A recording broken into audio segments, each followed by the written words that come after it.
با سلام و احترام، آنباکسینگ فیلیپس 9270 درست کردن سیب زمینی. برای باز کردن نیاز به یک چیز برنده مثل قیچی داریم. جعبه رو اینجوری بازش میکنیم.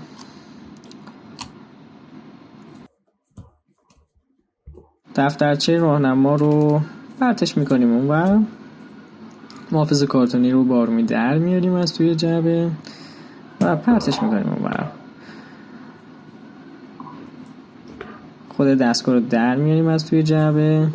یه موقع اگه با سیم دستگاه مشکل برخورده به خشن‌ترین شکل ممکن کارتون رو پرت کنید اونور. یه چسبی زیر دستگاه هست، اون چسب رو میکنیم تا بتونیم محافظ ضد خشی که تعبیه شده رو از دستگاه در بیاریم. دو تا چسب کنار ظرفای دستگاه زده شده، اون دوتا رو میکنیم. ظرف دستگاه رو در میاریم و دو تا از کارتون‌های خرت و پرتایی که موجوده رو پرت میکنیم اونور.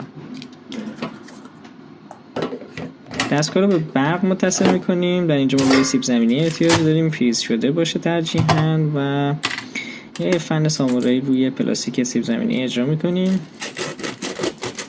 سیب زمینی رو میریزیم توی ظرف دستگاه، یه تکونی میدیم و ظرف دستگاه رو میذاریم جا. حالا روشن میکنیم و تنظیم میکنیم و دکمه شروع. عجب چیزی شد. به به. شما یه سیب زمینی داریم بدون روغن، برای اینکه دهنتون آب بیفته، یه مقدار نمک و یه مقدار سس کچاپ و لذت بی‌نهایت.